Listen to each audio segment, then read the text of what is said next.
민원연 시민방송심의위원회 33차 안건은 MBN 아침엔 매일경제의 양승태 사법농단 관련 허위사실 보도입니다. 변환봉 변호사는 양승태 전 대법원장의 사법거래가 별 문제가 아니라고 두둔하면서 원래 사법부는 정부와 판결과 관련한 협의를 한다라는 근거 없는 주장을 내놨습니다. 특히 보도연맹 관련해 이상한 주장을 하는데요. 그 혐의에 있어서 조금 이제 우리가 좀 살펴볼 점이 있는데, 과거에 이제 한국 전쟁에서 이제 보도연맹 사건이 있습니다. 국가 공권력에 의해서 이제 좌익에서 우익으로 전향했던 사람들에 대해서 나중에 전쟁 과정에서 이제 조금 잘못된 일들이 많지 않았습니까?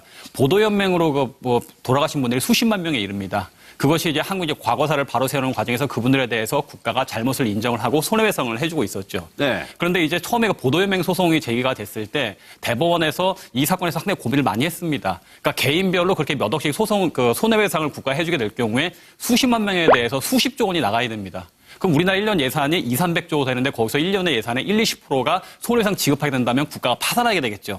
그래서 대법원이 기획재정과 협의하게 됩니다. 어쨌든 국가가 잘못한 건 맞는 것이고 국가에서 예산상으로 어느 정도까지 감당할 수가 있겠느냐.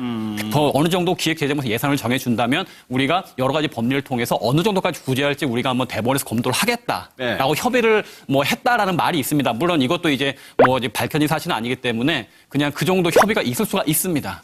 그럼 과연 이것을 대법원에서 정의를 세우는 것이 아니라 국가 예산을 고려해서 임의적으로 조정하고 재판 개입을 한 거냐.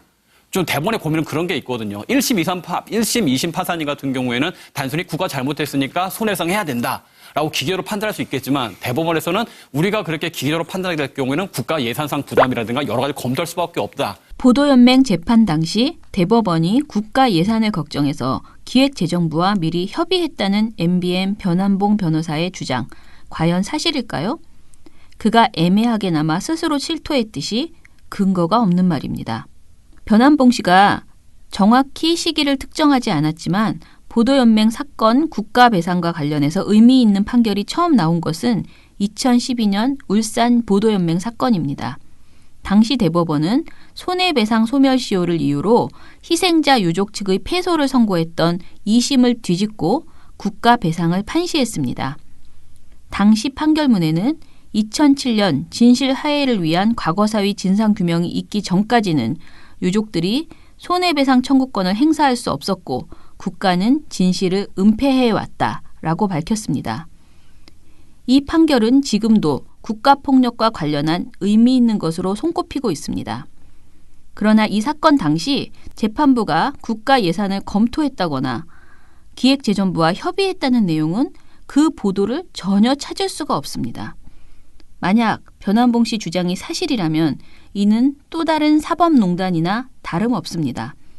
대법원은 국가 예산을 검토할 필요가 없으며 기획재정부 등 정부 부처와 협의하는 것은 사법부의 독립을 스스로 무너뜨리는 행위입니다. 바로 이것이 양승태 대법원이 저지른 일이죠.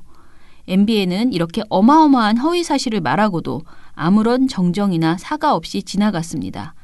양승태 전 원장의 혐의를 덮기 위해서 이렇게 무리수를 둔 변환봉 씨의 황당 발언은 이게 전부가 아닙니다. 그러니까 징용소송에 있어서 재판 개입 잘했다는 건 아닙니다, 저는. 그런데 대법원에서 단순히 우리가 이 청구권 협정에 있어서 문건 그대로 보다 보니까 우리는 이게 맞는 것 같다라고 판단하기 전에 한일 관계라든가 여러 문제에 있어서 대법원이 어떠한 정책적 판단을 것이 필요하겠느냐. 그런 고민을 하고 있었다는 것이고, 다만 이제 그렇게 세세하게 공부하다 보면 그러면 대법원이 왜 법리대로 판단하지 않고 국민의 법감정에 반하느냐라는 말이 나올 수 있으니까 그걸 세세하게 밝히지는 못하겠죠.